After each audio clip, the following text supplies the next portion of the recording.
তসলিমা নাসরিনের বই প্রকাশ করা স্টল বন্ধ, মবের মহড়া দমনে হুঁশিয়ারি মাহফুজের। সাম্প্রতিক সহিংসতায় দায় সরকার এড়াতে পারে না, প্রধান উপদেষ্টার সাথে বৈঠকে বিএনপি। গুম খুনে জড়িতদের বিচার, বাকিদের মানুষ করা হবে বললেন প্রধান উপদেষ্টা। যুক্তরাজ্যে জব্দ করা হবে টিউলিপের অবৈধ সম্পদ, জানালো ব্রিটিশ সংবাদ মাধ্যম দ্য টেলিগ্রাফ। প্রাথমিক শিক্ষকদের অবরোধে পুলিশের লাঠিচার্জ, অবস্থান কর্মসূচিতে অনড় ম্যাথ শিক্ষার্থীরা।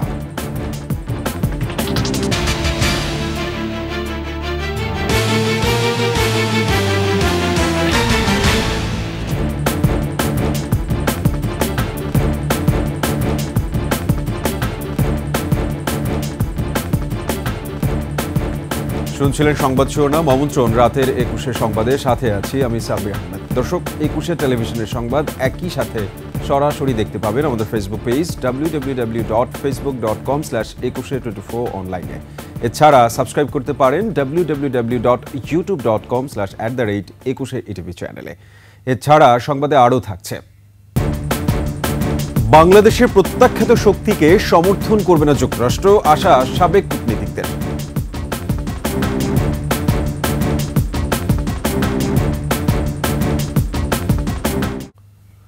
তসলিমা নাসরিনের বই রাখায় মাদ্রাসা শিক্ষার্থীদের প্রতিবাদে বইমেলায় বন্ধ করে দেওয়া হয়েছে সব্যসাচী প্রকাশনের স্টল।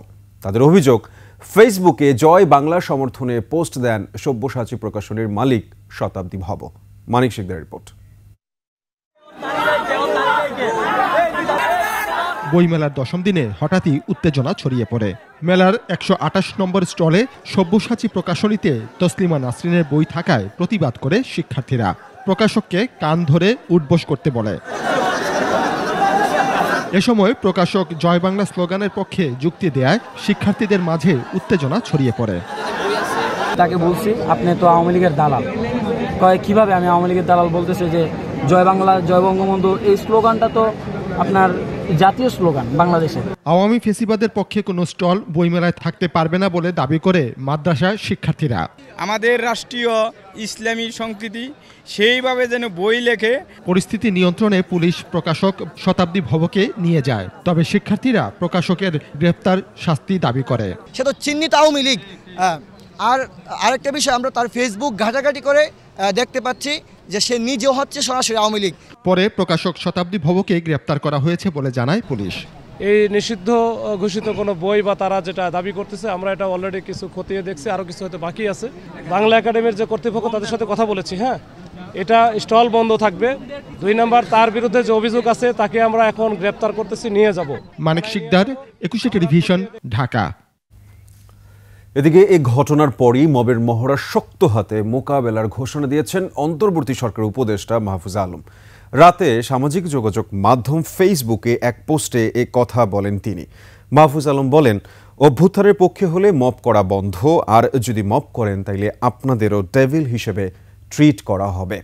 তিনি আরও বলেছেন, আজকের ঘটনার পর আর কোনো অনুরোধ করা হবে না, আপনাদের কাজ না আইন নিজের হাতে তুলে নেওয়া। রাষ্ট্রকে অকার্যকর এবং ব্যর্থ প্রমাণের চেষ্টা করা হলে এক বিন্দু ছাড় দেওয়া হবে না বলেও বার্তা দেন তিনি। তৌহিদি জনতাকে উদ্দেশ্য করে মাহফুজ আলম লেখেন, আপনারা ১.৫ দশক পরে শান্তিতে ধর্ম ও সংস্কৃতি পালনের সুযোগ পেয়েছেন। আপনাদের এই অহামিকা কিংবা উগ্রতা আপনাদের সে শান্তি বিনষ্টের কারণ হতে পারে। সবাইকে জুলুম করা থেকে বিরত থাকার আহ্বান জানান তিনি। দেশের সাম্প্রতিক সহিংস পরিস্থিতির দায় সরকার এড়াতে পারে না। সোমবার প্রধান উপদেষ্টার সাথে বৈঠক শেষে এমনটাই বলেছেন দলটির মহাসচিব মির্জা ফখরুল ইসলাম আলমগীর।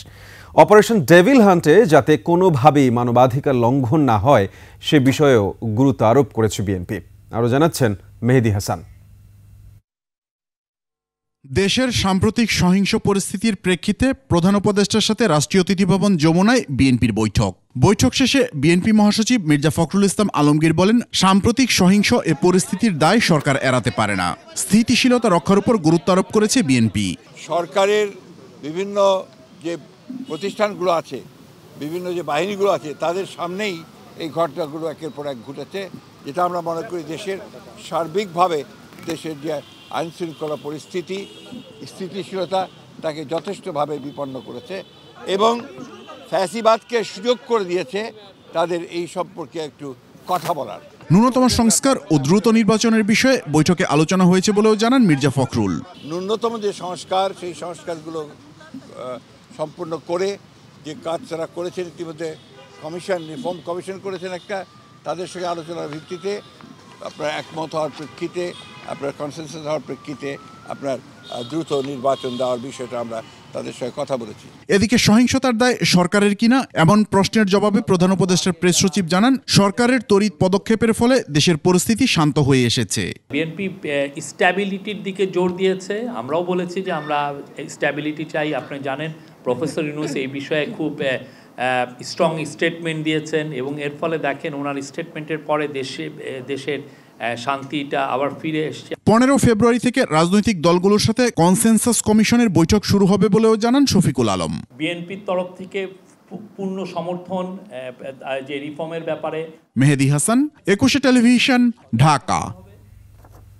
প্রধান উপদেষ্টা ডক্টর মোহাম্মদ ইউনূস বলেছেন, স্বৈরাচার ও দোসরদের বিচারের মুখোমুখি করার পাশাপাশি বাকিদের সৎ পথে আনা হবে এবং এর জন্য সবাইকে ঐক্যবদ্ধ থাকতে হবে। জুলাই আন্দোলনে আহত ও শহীদ পরিবারকে রাষ্ট্রীয়ভাবে আর্থিক সহায়তা কার্যক্রমের উদ্বোধনী অনুষ্ঠানে ফ্যাসিস্টদের ষড়যন্ত্র নিয়ে সতর্ক থাকারও আহ্বান জানান প্রধান উপদেষ্টা। মেহেদী হাসানের রিপোর্ট। জুলাই গণঅভ্যুত্থানের 21 শহীদ পরিবার ও 7 জন আহতের মধ্যে চেক হস্তান্তরের মধ্য দিয়ে শুরু হলো রাষ্ট্রীয়ভাবে আর্থিক সহায়তা প্রদান কার্যক্রম। প্রধান উপদেষ্টার কার্যালয়ে এ কার্যক্রমের আনুষ্ঠানিক উদ্বোধন করেন প্রফেসর মোহাম্মদ ইউনূস। যাদের কারণে অনুষ্ঠানে 3 শহীদ পরিবারের সদস্য ও 3 জন আহত যোদ্ধা বক্তব্য রাখেন। তারা হত্যাকাণ্ডের বিচার, রাষ্ট্রীয় সম্মাননা, আর্থিক সহায়তা ও পুনর্বাসন সহ বিভিন্ন বিষয় তুলে ধরেন। বাংলাদেশ বলার সাহস পাচ্ছে। প্রধান উপদেষ্টা বলেন, জুলাই আন্দোলনে হতাহতদের ত্যাগ কোনো নীতি দিয়ে মাপা যাবে না। আহত ও শহীদদের আখ্যায়িত করেন ইতিহাসের স্রষ্টা হিসেবে। রাষ্ট্র আনুষ্ঠানিকভাবে, আমি শব্দটার উপরে জোর দিচ্ছি, আনুষ্ঠানিকভাবে প্রাতিষ্ঠানিকভাবে আপনাদের দায়িত্ব গ্রহণ করলো। দেশে কোনো সহিংসতা ও হানাহানি যেন না হয় সেদিকে সজাগ দৃষ্টি রাখার আহ্বান জানিয়ে প্রধান উপদেষ্টা বলেন, সকল হত্যাকাণ্ড ও গুম খুনের বিচার হবে। আমরা যাদের অপরাধী তাদেরকে পুলিশের হাতে, আইনের হাতে সোপর্দ করব, আর যারা অপরাধী নয়, যে পুলিশের হাতে দেওয়ার মতো নাই, তাদেরকে মানুষ করব যে ভাই এই দেশ আমরা একসঙ্গে করি। এ সময় নানা অপরাধে জড়িত স্বৈরাচারের দোসরদের বিচারের মুখোমুখি করার পাশাপাশি বাকিদের সমাজের স্বাভাবিক স্রোতে ফিরিয়ে আনার বিষয়েও কথা বলেন ডক্টর ইউনূস।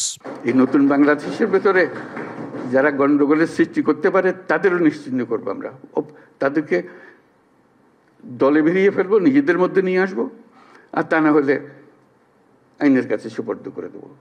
এটা ছাড়া আমাদের কোনো গতি নেই, তাহলে আমরা নতুন বাংলাদেশ তাড়াতাড়ি গড়ে তুলতে পারবো। জুলাই আন্দোলনের প্রতিটি শহীদ পরিবার এককালীন 30 লাখ টাকা আর্থিক সহায়তার পাশাপাশি 20,000 টাকা মাসিক ভাতা পাবেন। আর আহতরা ক্যাটাগরি অনুযায়ী এককালীন 3 লাখ থেকে 5 লাখ টাকা এবং মাসিক 15 থেকে 20,000 টাকা ভাতা পাবেন। মাপা যায় না। মেহেদী হাসান, 21 টেলিভিশন, ঢাকা। যুক্তরাজ্যে জব্দ করা হবে টিউলিপের অবৈধ সম্পদ, এমনই সংবাদ প্রকাশ করেছে ব্রিটিশ সংবাদ মাধ্যম দ্য টেলিগ্রাফ। দুর্নীতি, অর্থ আত্মসাৎ ও লন্ডনে উপহার পাওয়া 2টি ফ্ল্যাটের তথ্য গোপন করায় চাপের মুখে মন্ত্রিত্ব হারিয়েছেন যুক্তরাজ্যের সাবেক মন্ত্রী টিউলিপ সিদ্দিক। বাংলাদেশি কর্তৃপক্ষের বরাত দিয়ে টেলিগ্রাফ জানায়, টিউলিপের অবৈধ সম্পদ জব্দ করার কাজ চলছে। লন্ডনে তার কোটি কোটি টাকার সম্পদের খোঁজ পাওয়া গেছে। এসব সম্পদ বাংলাদেশ থেকে পাচার করা অর্থে কেনা বলেও জানিয়েছে টেলিগ্রাফ। টিউলিপ তার খালার সাবেক প্রধানমন্ত্রী শেখ হাসিনা ও পরিবারের অন্যান্য সদস্যদের ব্যাপক দুর্নীতির তদন্তে অনেক দেশের সঙ্গে যোগাযোগ করছে বাংলাদেশ। লন্ডনে টিউলিপের মালিকানাধীন 7 লাখ পাউন্ড মূল্যের ফ্ল্যাট দুর্নীতির অর্থে কেনা হয়েছে কিনা তাও খতিয়ে দেখা হচ্ছে। সরকারি প্রাথমিক বিদ্যালয়ের সহকারী শিক্ষক পদে 6,531 জনের নিয়োগের দাবিতে রাজধানীর শাহবাগ মোড় অবরোধ করাদের ছত্রভঙ্গ করতে লাঠি পেটা করেছে পুলিশ। এছাড়া এ সময় জলকামান ও সাউন্ড গ্রেনেড ব্যবহার করা হয়। এদিকে 4 দফা দাবিতে জাতীয় প্রেস ক্লাবের সামনে অবস্থান কর্মসূচি পালন করছেন medical assistant training school math শিক্ষার্থীরা। দাবি আদায় না হওয়া পর্যন্ত কর্মসূচি চালিয়ে যাওয়ার ঘোষণা দিয়েছেন তারা। বিস্তারিত জানাচ্ছেন আকবর হোসেন সুমন। সবাই জানে আমরা সরকারি চাকরি করি, আজকে আমাদের জিজ্ঞেস করলে আমার সন্তানকে আমি কি উত্তর দেব? শিক্ষক নিবন্ধন ও প্রত্যয়ন কর্তৃপক্ষের নিবন্ধিত নিয়োগ প্রত্যাশী ও সুপারিশপ্রাপ্ত প্রাথমিকের শিক্ষকরা সোমবার বেলা 1টার দিকে শাহবাগ মোড় অবরোধ করেন। সিগনেচার করে তাদের সব অনুমোদন নিয়ে রেজাল্ট পাবলিশ করছে। এখানে আমাদের কি দোষ বলেন? হাইকোর্ট আমাদের বিপক্ষে চলে গেছে। সব আমাদের শুনানি পক্ষে থাকার পরে কিভাবে বিপক্ষে যায়? 2 বছর ধরে একটা চাকরির জন্য এত কিছু হচ্ছে, আমাদের সাথে অন্যায় অবিচারের শেষ কোথায় হবে? অবরোধের কারণে শাহবাগ ঘিরে সব ধরনের যান চলাচল বন্ধ হয়ে যায়। আমাদেরকে সুপারিশ প্রাপ্ত করছে এই সরকার, কিন্তু আমাদের নিয়োগ এখনো নিয়োগ দিয়ে আবার নিয়োগ বাতিল করছে। দ্রুত আমাদের যোগদানের ব্যবস্থা করা হোক। এই 6531টি পরিবার যাতে ক্ষতির মুখে না পড়ে, এই 6531 জন থেকে একজনও যাতে বাদ না পড়ে। দুপুর 1:45টার দিকে পুলিশ আন্দোলনকারীদের তুলে দিতে জলকামান ও সাউন্ড গ্রেনেড ব্যবহার করে। লাঠিচার্জ হয় এই সময়, এতে অন্তত 20 জন আহত হন। গ্রেপ্তার না, আমরা আপাতত যারা বেশি উচ্ছৃঙ্খল আচরণ করছে তাদের রাখছি, দেখি পরে ওটা দেখব। গত 19 নভেম্বর সরকারি প্রাথমিক বিদ্যালয়ের সহকারী শিক্ষক পদে তৃতীয় ধাপে 6531 জনের নিয়োগপত্র প্রদানের সিদ্ধান্ত স্থগিত করেন হাইকোর্ট। কোটা পদ্ধতি অনুসরণ করে নিয়োগ দেওয়ায় উচ্চ আদালত এ আদেশ দেন। এদিকে শূন্য পদে নিয়োগ ও নতুন পদ সৃষ্টি, প্রতিষ্ঠানের নাম ও কোর্স কারিকুলাম সংশোধন, ক্লিনিক্যাল বিষয় উচ্চশিক্ষা এবং স্বতন্ত্র শিক্ষা বোর্ড প্রতিষ্ঠার দাবিতে বিক্ষোভ কর্মসূচি অব্যাহত রেখেছেন ম্যাথস শিক্ষার্থীরা। সোমবার জাতীয় প্রেস ক্লাবের সামনে অবস্থান কর্মসূচি পালন করেন তারা। আকবর হোসেন সুমন, 21 টেলিভিশন, ঢাকা। অপরাধী ও সন্ত্রাসীদের ধরতে সারা দেশে চলছে অপারেশন ডেভিল হান্ট। ধরা পড়ছেন ফ্যাসিস্টের সহযোগী সহ বিভিন্ন ধরনের অপরাধী। চলমান এই অভিযানে রাঘব বোয়াল, চুনোপুঁঠি কেউই ছাড় পাবে না বলে জানালেন স্বরাষ্ট্র উপদেষ্টা। এদিকে পুলিশ সদর দফতর জানিয়েছে, ডেভিল হান্টের দ্বিতীয় দিনে গ্রেফতার হয়েছে 1521 জন। প্রতিনিধিদের তথ্য ও ছবিতে ডেস্ক রিপোর্ট। ডেভিল হান্ট অভিযানে গাজীপুরে সিরাজগঞ্জ 6 আসনের সাবেক সংসদ সদস্য চয়ন ইসলাম সহ 100 জনকে আটক করা হয়। এর মধ্যে নগরীতে 79 জন এবং জেলা পুলিশের অভিযানে 21 জন আওয়ামী লীগ নেতাকর্মীকে আটক করা হয়। কোন দল সেটি বিবেচ্য বিষয় নয়, বিবেচ্য বিষয় হচ্ছে জনগণকে স্বস্তি দিচ্ছে কি অস্বস্তি দিচ্ছে, জনগণকে হুমকি দিচ্ছে কি হুমকি দিচ্ছে না, সন্ত্রাস করছে কি করছে না, সেটি হলো আইনের বিবেচ্য বিষয়। অভিযানে রংপুর মহানগর ছাত্রলীগের আশরাফুল ইসলাম আলিফ, নীলফামারীর ডিমলা ছাত্রলীগ নেতা মোতালেব সহ বিভাগে 31 জনকে গ্রেফতার করে পুলিশ। ময়মনসিংহে সোমবার থেকে শুরু হলো অপারেশন ডেভিল হান্ট। প্রথম দিনে 10 জনকে আটক করা হয়। পুলিশ জানায়, দুষ্কৃতিকারী, সন্ত্রাসী এবং যাদের নামে সুনির্দিষ্ট মামলা রয়েছে তাদের বিরুদ্ধেই ব্যবস্থা নেওয়া হবে। এছাড়া রাজশাহী নগরীতে 4 জন সহ 52 জন, বাগেরহাটে 4, সুনামগঞ্জে 2 ও ভোলাতে 2 জনকে আটক করা হয়েছে। দুপুরে রাজশাহী বিভাগের সকল জেলার প্রশাসনিক কর্মকর্তাদের সাথে মতবিনিময় করেন স্বরাষ্ট্র উপদেষ্টা। বলেন, যতদিন দেশ শয়তান মুক্ত না হবে ততদিন এই অভিযান চলবে। আমাদের আইন শৃঙ্খলা বাহিনীর কর্মকর্তাদেরও কিন্তু আমরা ছাড় দেই নাই, তাদের কিন্তু আইনের আওতায় নেওয়া হয়েছে। এই ক্ষেত্রে বড় ছোট কোনো ভেদাভেদ নাই, যেই আসবে এই জালে সে ধরা পড়বে। নির্দোষ কেউ যাতে হয়রানির শিকার না হয় সেজন্য আলাদা কমিটি করে দেয়া হয়েছে বলেও জানান স্বরাষ্ট্র উপদেষ্টা। আমাদের আর একটা কমিটি উপরের লেভেলে আছে, যেন কোনো নির্দোষ ব্যক্তি যেন কোনো অবস্থায় সাজা না পায়। সমর ইসলাম, ডেস্ক রিপোর্ট, 21 টেলিভিশন। ধানমন্ডি 32 নম্বরে শেখ মুজিবুর রহমানের বাড়ি অর্ধেকের বেশি গুড়িয়ে দেওয়া হয়েছে। সেখান থেকে কিছু হাড়গোড়ের আলামত সংগ্রহের কথা জানিয়েছে পুলিশের অপরাধ তদন্ত বিভাগ সিআইডি। সোমবার সকাল 9টার দিকে সিআইডির ক্রাইম সিন বিভাগের একটি দল সেখানে যায়। কিছু হাড় ও অন্যান্য আলামত সংগ্রহ করে তারা।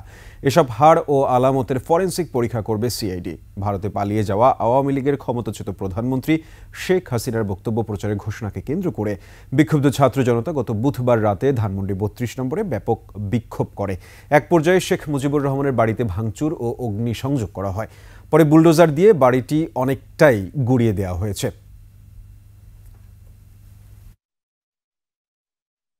টর্চারিং হয়েছে কিনা, টর্চারিং সেল হিসেবে ব্যবহৃত হয়েছে কিনা, এই কার্যক্রমের ব্যাপারে আমরা যেটুকু আমাদের কার্যক্রম চালাচ্ছি, সন্দেহজনক যা আলামত পাচ্ছি তা কালেকশন করতেছি। এভিডেন্সগুলা কিসের এখনো আমরা সিদ্ধান্ত গ্রহণ করতে পারিনি। 5 প্রতিষ্ঠানের বিরুদ্ধে জাতীয় পরিচয়পত্রের তথ্য পাচারের প্রমাণ পেয়েছে নির্বাচন কমিশন। অভিযোগের বিষয়ে স্বাস্থ্য অধিদপ্তর, অর্থ মন্ত্রণালয়ের আইবাস সহ 5 প্রতিষ্ঠানকে কারণ দর্শানোর নোটিশ দেওয়া হয়েছে। প্রাথমিক তদন্তে প্রতিষ্ঠানগুলোর বিরুদ্ধে তৃতীয় পক্ষের কাছে তথ্য পাচারের প্রমাণ মিলেছে।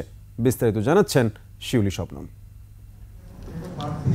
নির্বাচন কমিশনের এনআইডি অনুবিভাগ থেকে 182টি প্রতিষ্ঠান সেবা নেয়। সোমবার নির্বাচন ভবনে এসব সেবা গ্রহণকারী প্রতিষ্ঠানের সাথে শুরু হয়েছে 3 দিনের মতবিনিময় সভা।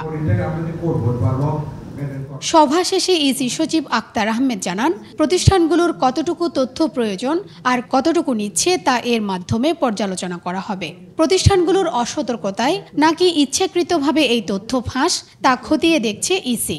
আমরা তাদের কাছে জানতে চেয়েছি যে কেন হয়েছে, কিভাবে হয়েছে, ইত্যাদি ইত্যাদি। এই জিনিসটা এখন অডিটিং এর পর্যায়ে আছে।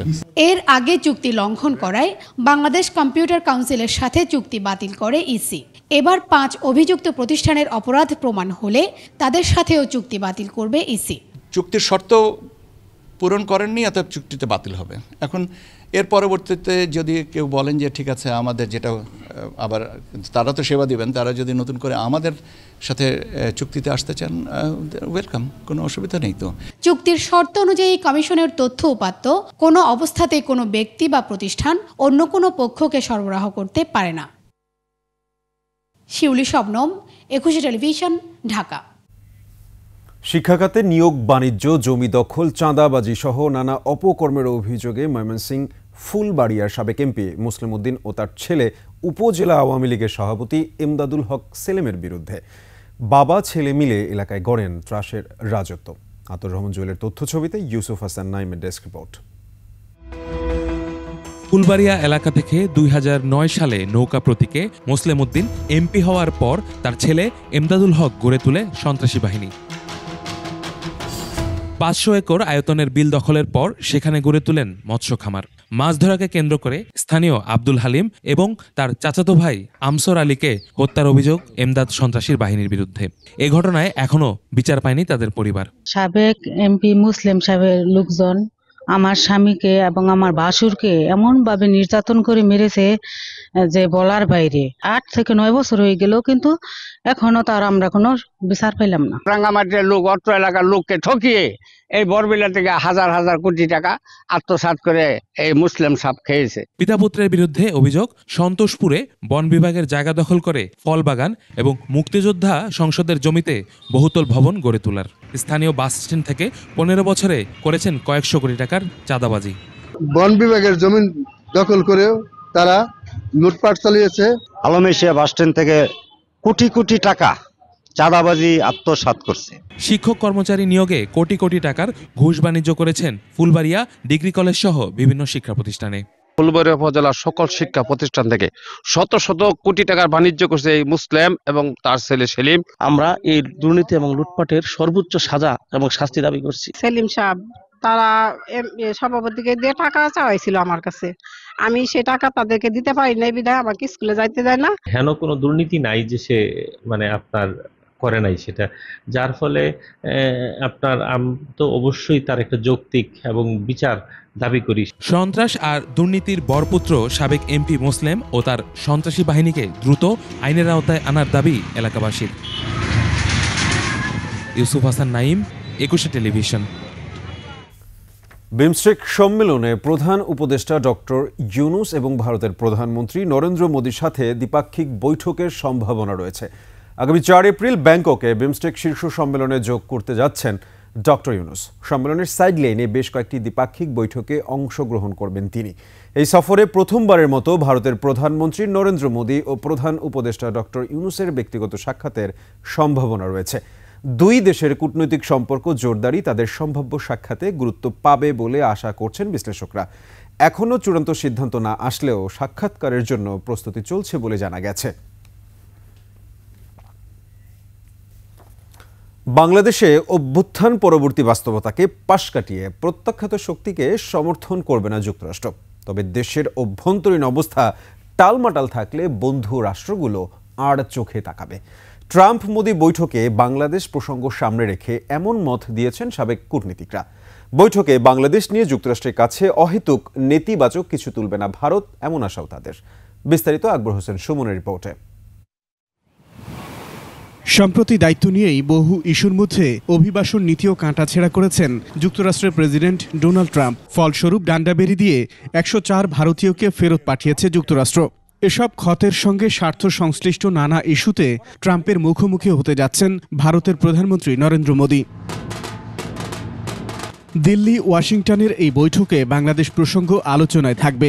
এই সূত্র ধরেই চলমান রাজনৈতিক বাস্তবতা ও ঢাকা দিল্লির কূটনৈতিক টানাপোড়েন কৌতূহল বাড়িয়েছে। তবে মোদি ট্রাম্পের বৈঠক এক্ষেত্রে কোনো প্রভাব ফেলবে না বলে মনে করেন বিশেষজ্ঞরা। ভারত অন্যদের সাথে কি আলাপ করলো বাংলাদেশ নিয়ে, সেটার চেয়ে অনেক বেশি গুরুত্বপূর্ণ হচ্ছে ভারতের সাথে আমার প্রতিদিনের যে সম্পর্কটা, সেটার দিকে আমরা তাকাই, সেটা আমরা কীভাবে সুষ্ঠু করা যায় সেই চেষ্টা করতে হবে।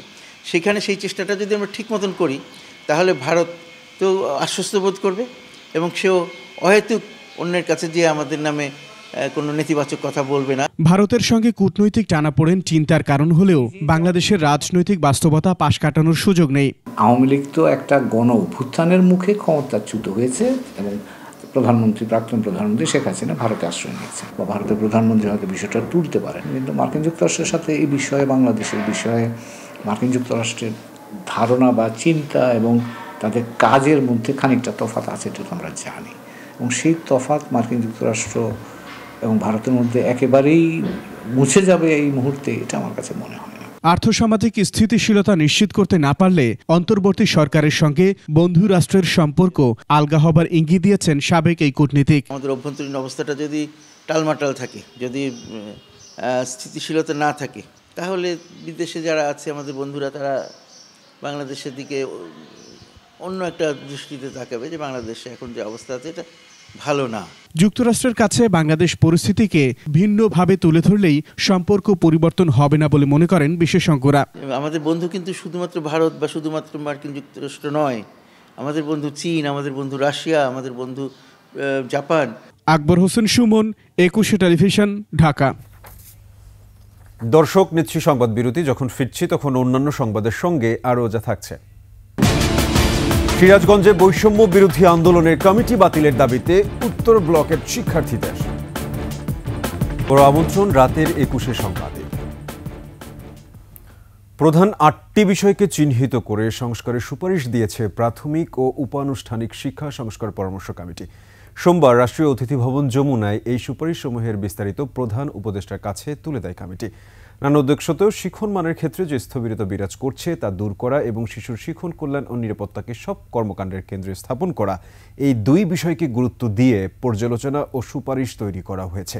প্রধান উপদেষ্টার সাথে বৈঠক শেষে রাজধানীর ফরেন সার্ভিস একাডেমিতে সুপারিশের বিষয়ে বিস্তারিত তুলে ধরেন কমিটির আহ্বায়ক ডক্টর মঞ্জুর আহমেদ।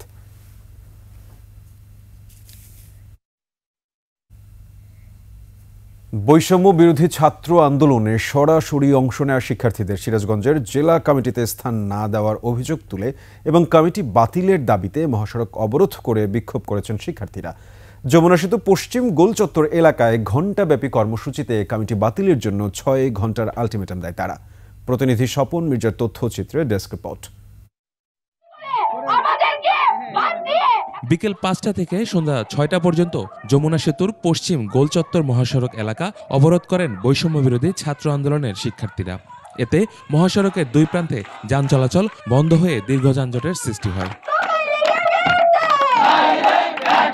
এর আগে সংবাদ সম্মেলনে সংগঠনটির নেতারা কমিটি বাতিলের জন্য 6 ঘণ্টা সময় বেঁধে দেন। তারা অবিলম্বে এই কমিটি বাতিলের দাবি জানান।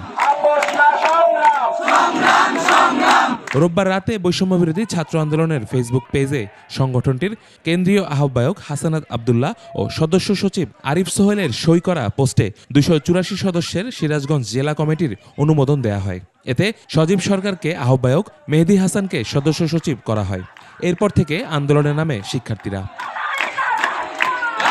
ইউসুফ হাসান নাইম, 21 টেলিভিশন। নির্বাচন প্রলম্বিত করে সরকার যদি নিজের অবস্থান দীর্ঘায়িত করে তবে তা যৌক্তিক হবে না এবং জনগণও তার বেশি দিন মেনে নেবে না, এমন মন্তব্য করে বিএনপির স্থায়ী কমিটির সদস্য ডক্টর আব্দুল মঈন খান বলেন, বিভিন্ন ঘটনায় সরকারের কর্মকাণ্ডে 5 অগাস্টের বিজয়ের আনন্দ 6 মাসের মধ্যেই মলিন হয়ে গেছে। আর বিএনপি হাসিনার ফাঁদে পা দিতে চায় না বলেই দ্রুত নির্বাচনের কথা বলছে, এমনটাও জানান দলটির নেতারা। বিস্তারিত মাহিলা ইসলামের রিপোর্টে। Institute for democracy and human rights আয়োজিত জুলাই আগস্টের গণ অভ্যুত্থানের 6 মাস ছাত্র জনতা এখন কোথায় শিরোনামে গোলটেবিল বৈঠক। এতে অংশ নিয়ে বিভিন্ন রাজনৈতিক দলের নেতারা বলছেন, বুলডোজার দিয়ে ভবন ভাঙার সুযোগ দিয়ে সরকার নিজেই তার অস্তিত্বকে প্রশ্নের মুখে ফেলছে। আপনি বিরক্ত হচ্ছেন, কেউ কেউ এটাকে ক্লেম করছে যে আমরাই সব করেছি, আপনারা একদিন কিছু পারেন নাই। এটা একটা সম্পূর্ণ মানে যাকে বলে যে ওই ফ্যাসিস্টদেরই চিন্তার নবায়ন। এই দেশ যে রূপান্তরিত হবে স্বৈরাচার থেকে গণতন্ত্রে, এই রূপান্তর প্রক্রিয়াকে যদি বিলম্বিত করতে চায় সরকার, তাহলে কিন্তু বাংলাদেশের মানুষের চোখকে তারা কেউ ফাঁকি দিতে পারবে। এই সরকার যদি তাদের অবস্থানকে দীর্ঘায়িত করে, সেটা যৌক্তিক হবে না। বৈঠকে বিএনপির স্থায়ী কমিটির সদস্য ডক্টর আব্দুল মঈন খান আবারও নির্বাচন প্রলম্বিত না করার আহ্বান জানান। এর আগে সকালে জাতীয় প্রেস ক্লাবে রাষ্ট্রকাঠামো মেরামতে 31 দফা ও আগামী বাংলাদেশ শিরোনামে আলোচনায় সভায় বিএনপি নেতা শামসুজ্জামান দুদু বলেন, মুক্তিযুদ্ধের পর শেখ মুজিব নির্বাচন দিতে ব্যর্থ হয়েছিল বলেই সে সময় জন আকাঙ্ক্ষার বাস্তবায়ন হয়নি। কাছাকাছি ব্যাপার আছে, এগুলো বাদ দিতে হবে, দিয়ে মানুষের ভোট মানুষকে ফেরত দেয়। আর অবিলম্বে নির্বাচনের রোডম্যাপ ঘোষণার দাবিতে প্রতীকী অবস্থান কর্মসূচিতে বিএনপি নেতা জয়নুল আবদিন ফারুক বলেন, এই সরকারকে আর কোনো ষড়যন্ত্রের সুযোগ দিতে চায় না বিএনপি। নির্বাচনকে দেরি করে আবার মহিন ফখরুদ্দিনের জন্ম দেওয়ার এই বিষয়গুলো জনগণ বলা ইতিমধ্যেই শুরু করেছে, এটা আমার কথা নয়। আইন শৃঙ্খলা পরিস্থিতির উন্নয়নে শুরু হওয়া ডেভিল হান্ট নিয়েও কথা বলেন বিএনপি নেতারা। ডেভিল হান্ট সময় মতো কেন করা হলো না? মাহিলা ইসলাম, 21 টেলিভিশন, ঢাকা। নীতি সুধার 10% রেখেই নতুন মুদ্রানীতি ঘোষণা করল কেন্দ্রীয় ব্যাংক, যেখানে বেসরকারি খাতে ঋণের প্রবৃদ্ধি 9.8% অপরিবর্তিত রাখা হয়েছে। চ্যালেঞ্জ থাকলেও আগামী জুনের মধ্যে মূল্যস্ফীতি 7% থেকে 8% এবং 2026-এর শুরুতে তা 5-এর ঘরে নেমে আসবে বলে আশা বাংলাদেশ ব্যাংক গভর্নরের। গেল 7 মাসের রেমিটেন্স প্রবাহ ঊর্ধ্বমুখী উল্লেখ করে রোজা ও হজের আগে রেমিটেন্স আরও বাড়বে বলে আশা তার। তৌহিদুর রহমানের রিপোর্ট। দায়িত্ব নেয়ার পর প্রথমবারের মতো 2024-25 অর্থ বছরের শেষ মুদ্রানীতি ঘোষণা করলেন বাংলাদেশ ব্যাংকের governor doctor Ahsan H Mansur. 2024 এবং 25 এটা কিন্তু প্রবৃদ্ধির বছর হবে না, এটা হবে কনসলিডেশনের বছর। ব্যবসায়ী সমাজসহ নানা মহল থেকে নীতি সুধার কমানোর প্রস্তাব থাকলেও তা 10% রাখা হয়েছে নতুন মুদ্রানীতিতে। এছাড়া বেসরকারি খাতে ঋণের প্রবৃদ্ধি 9.8% অপরিবর্তিত রয়েছে। তবে গেল ডিসেম্বরে বেসরকারি খাতে ঋণের প্রবৃদ্ধি অর্জিত হয়েছে 7.3%। আমাদের যে বর্তমান মনিটারি পলিসির স্ট্যান্স, এটা এখনও অ্যাপ্রোপ্রিয়েট। দিস টাইটনেসটা একটু থাকবে, টাইটনেসটা আমরা চাইব রাখতে, এবং এটাই আমরা কন্টিনিউ করব। কতদিন? আমার ব্যক্তিগত মত হচ্ছে যে আমরা যদি ইনফ্লেশনকে আমরা সত্যি 7%-এর নিচে নামিয়ে আনতে পারি, তখন আমরা পলিসি রেটকেও নামিয়ে আনব। মূল্যস্ফীতি নিয়ন্ত্রণকে চ্যালেঞ্জ হিসেবে দেখছে বাংলাদেশ ব্যাংক। তবে গভর্নরের আশা জুনের মধ্যে মূল্যস্ফীতি 7 থেকে 8% এবং 2026 সালের শুরুতে তা 5-এর ঘরে নেমে আসবে। ইনফ্লেশনটা যেন জুন মাসের শেষে, অর্থাৎ জুন মাসের ডেটা যখন আসবে, এটা যেন 7-8%-এর মধ্যে থাকে। এটা প্রথম থেকে আমি বলছি, এখনও সেটাই বলছি। রেমিটেন্স গ্রোথ গেল 7 মাসে 23.6% হয় উচ্ছ্বসিত তিনি। আমরা ফেব্রুয়ারি মাসে রেমিটেন্স গত কয়েকদিনে কিন্তু খুব ভালো পেয়েছি এবং ধারাবাহিকতা থাকবে বলে আমরা আশা করি। প্রয়োজনে দুর্বল ব্যাংকগুলোকে আরও তারল্য সহায়তা দেওয়া হবে মন্তব্য করে 1 থেকে 1.5 বছরের মধ্যে ব্যাংক সংস্কার কাজ শেষ হবে বলেও আশা করেন বাংলাদেশ ব্যাংক গভর্নর। ব্যাংকিং খাতে কি করতে হবে এটা আমরা মোটামুটি জানি। নতুন করে আমরা এই চাকা আবিষ্কার করতে চাই না। সময় ক্ষেপণ হয়তো 6 মাস সময় যেত, একটা রিপোর্ট আসতো, তারপরে চিন্তা করতে হতো কীভাবে রিপোর্ট বাস্তবায়ন করব। আমরা তো অলরেডি বাস্তবায়ন করছি। আন্তঃমন্ত্রণালয়ের সমন্বয়হীনতার কারণে পাচার হওয়া অর্থ ফেরত আনতে বাধা বলেও মনে করেন কেন্দ্রীয় ব্যাংকের গভর্নর। সবগুলো ব্যাংকের অ্যাসেট কোয়ালিটি রিভিউ শেষ হবে, আমরা বুঝতে পারবো যে কতখানি পরিমাণে ঋণ অনিয়মতান্ত্রিকভাবে কতগুলো গোষ্ঠীর কাছে গিয়েছে। তৌহিদুর রহমান, 21 টেলিভিশন, ঢাকা। আগামী 14 ফেব্রুয়ারির মধ্যে বেসরকারি এজেন্সিগুলোকে হজ সংক্রান্ত সব চুক্তি শেষ করতে হবে। এরপর আর সময় বাড়বে না বলে জানিয়েছেন ধর্ম উপদেষ্টা। ওমরা বা হজকে কেন্দ্র করে সিন্ডিকেট দমন বা গ্রুপ টিকেটিং ঠেকাতে কমিটি গঠনের কথাও জানান উপদেষ্টা। মফিউর রহমানের রিপোর্ট। হজ ব্যবস্থাপনার অগ্রগতি বিষয়ে সংবাদ সম্মেলনের আয়োজন করে ধর্ম মন্ত্রণালয়। হজ চুক্তি স্বাক্ষর অনুষ্ঠান উপলক্ষে এ সময় ধর্ম উপদেষ্টা বলেন, সরকারিভাবে যাওয়া হাজিদের জন্য সৌদি সরকারের সাথে সব রকম চুক্তি হয়েছে। স্বল্প দূরত্বে ব্যবস্থা করা হয়েছে বাসস্থানের। আমরা বিশ্বস্ত হজ সেবা প্রদানকারী কোম্পানিসমূহের সাথে চুক্তি করে সম্পাদন করেছি। আশা করি এবছর আমাদের হাজিগণ সন্তোষজনক সেবা পাবেন। এখনো অনেক বেসরকারি এজেন্সি হজ সংক্রান্ত নানা চুক্তি করেনি। তাদের জন্য সৌদি সরকার শেষ সময় বেঁধে দিয়েছে 14 ফেব্রুয়ারি পর্যন্ত। 23 অক্টোবর ওনারা জানিয়ে দিয়েছেন 14 ফেব্রুয়ারি ডেডলাইন। পরবর্তীতে আরও কয়েকবার পত্র মারফত আমাদেরকে এই বিষয়টি অবহিত করা হয়েছে এবং সে মোতাবেক আমাদের মন্ত্রণালয় হতে সংশ্লিষ্ট এজেন্সিগুলোকে জানানো হয়েছে। নিবন্ধিত হজযাত্রী হজ করতে না পারলে সে দায় সংশ্লিষ্ট এজেন্সিকে নিতে হবে। এই দায় কোনোভাবে সৌদি সরকার কিংবা বাংলাদেশের ধর্ম বিষয়ক মন্ত্রণালয় বহন করবে না। এই বছর থেকে শিশুদের হজে নেওয়া যাবে না বলে জানানো হয় সংবাদ সম্মেলনে। শিশুদেরকে নেওয়া যাবে না। মফিউর রহমান, 21 টেলিভিশন, ঢাকা। নিচ্ছি সংবাদ বিরতি। যখন ফিরছি তখন অন্যান্য সংবাদের সঙ্গে আরও যা থাকছে। চ্যাম্পিয়ন্স ট্রফিতে ভালো করবে টিম বাংলাদেশ, আশা হেড কোচের।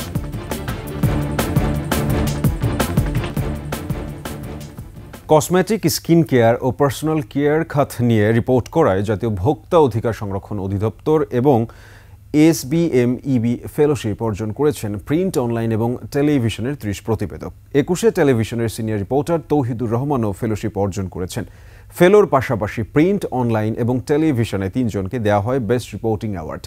অনুষ্ঠানে প্রধান অতিথি ছিলেন জাতীয় ভোক্তা অধিকার সংরক্ষণ অধিদপ্তরের মহাপরিচালক Mohammad Alim Akhtar Khan. Association of skin care and beauty products manufacturers and exporters বাংলাদেশের সেক্রেটারি সহ ঊর্ধ্বতন কর্মকর্তারা উপস্থিত ছিলেন।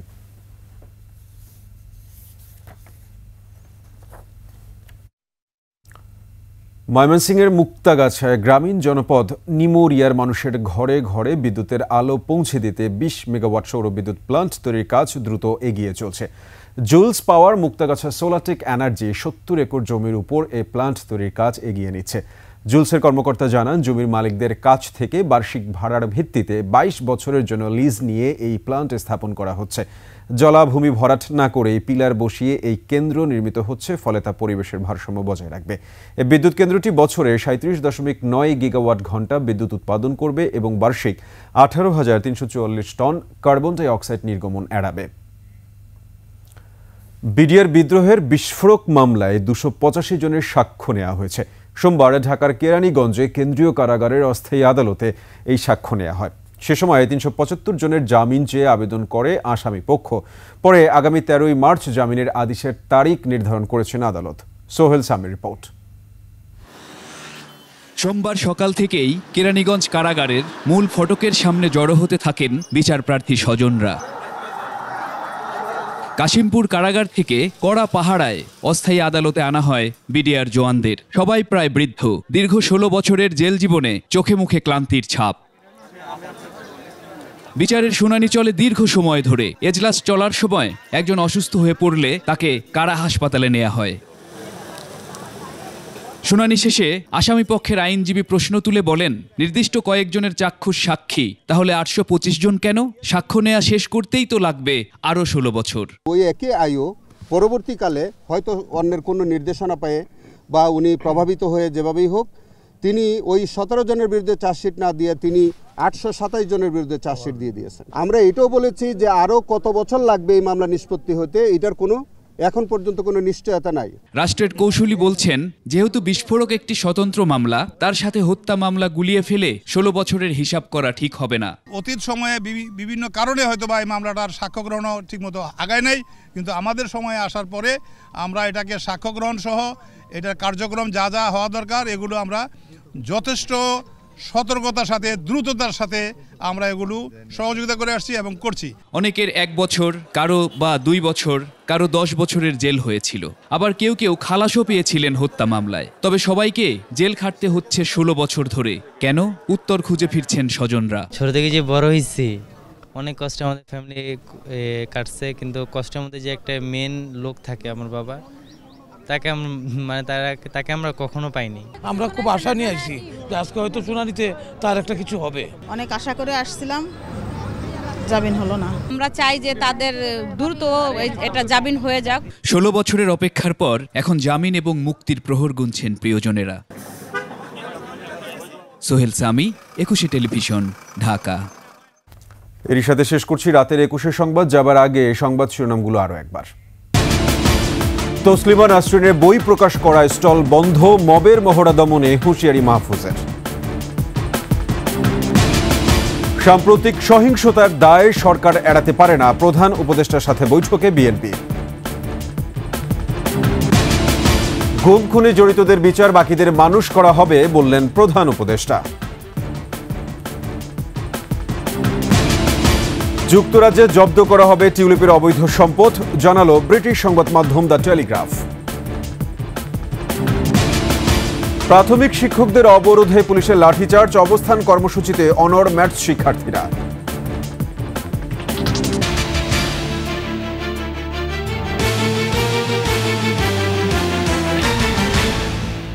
দর্শক, সর্বশেষ সংবাদ জানতে ডায়াল করুন 2021 নম্বরে, আর ভিজিট করুন 21-tv.com এই ওয়েবসাইটে। ফেসবুকে ভিজিট করতে পারেন www.facebook.com/2124 অনলাইনে। এছাড়া সাবস্ক্রাইব করতে পারেন www.youtube.com/@21etv চ্যানেলে। এতক্ষণ সঙ্গে থাকার জন্য সবাইকে ধন্যবাদ। পরবর্তী সংবাদ রাত 1টায় দেখার আমন্ত্রণ রইল। 21-এর সাথেই থাকুন।